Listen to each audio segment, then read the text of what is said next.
Sejam todos bem-vindos ao Open Finance Conference. Que alegria tê-los aqui conosco. É um prazer imenso participar dessa iniciativa, porque, olha, a gente realmente precisa tratar desse tema que está só começando. Eu sei que ele pode ser parte da realidade de vocês, mas a gente tem muito a tratar desse tema ainda. Eu sou a Rúbia Ferrão. Sou advogada e professora de Direito Digital e Proteção de Dados Pessoais.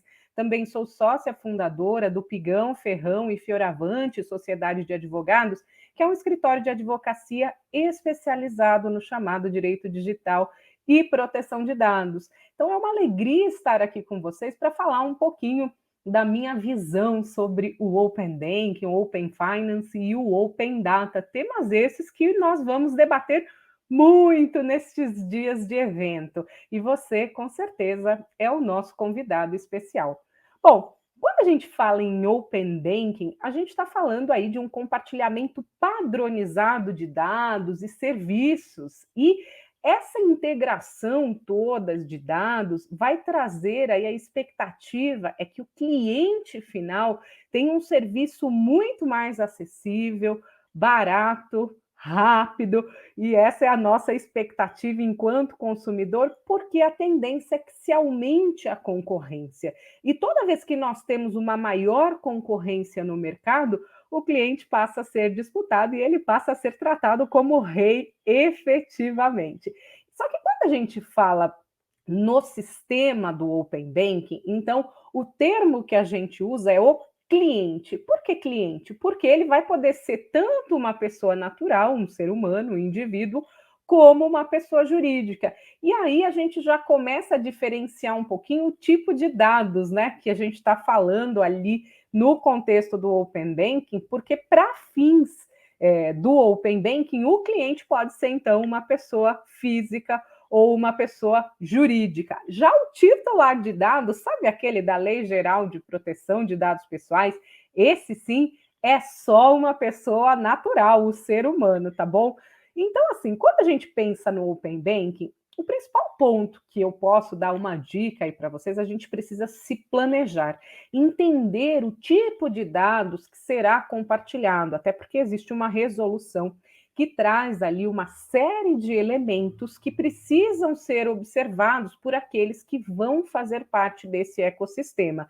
E esse planejamento envolve medidas antes, durante e depois. Por quê? Quando a gente vai falar no tempo antes, efetivamente, a gente vai pensar em toda a parte de contratação, do registro do tratamento de dados, principalmente se houver dados pessoais, porque existe uma lei específica que eu já mencionei, a Lei Geral de Proteção de Dados, que tem obrigações de registro das operações de tratamento, princípios próprios, direitos desses titulares.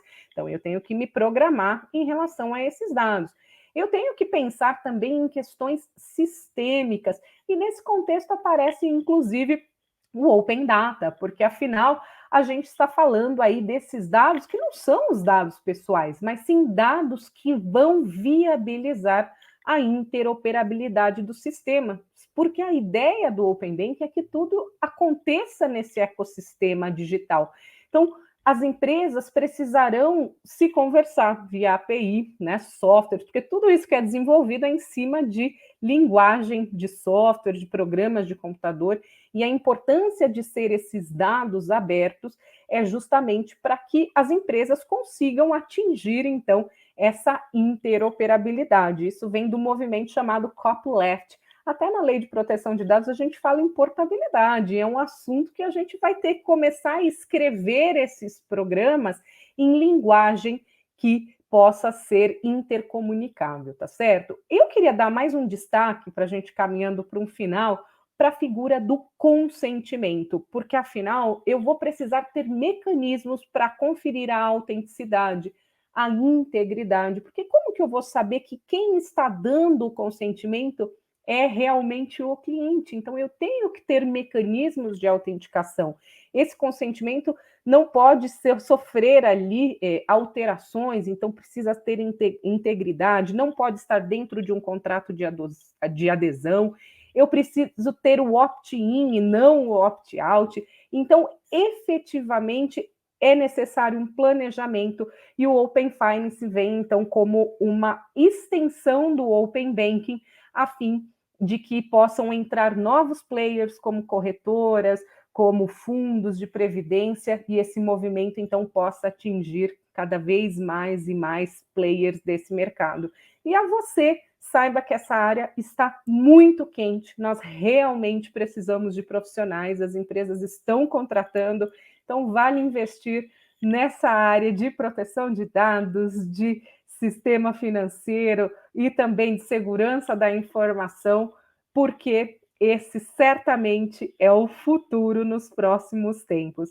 Então, eu vou ficando por aqui, até breve, espero tê-los como amigo nas minhas redes sociais, Rúbia Ferrão, no LinkedIn, no Instagram, e desejo a todos um bom evento.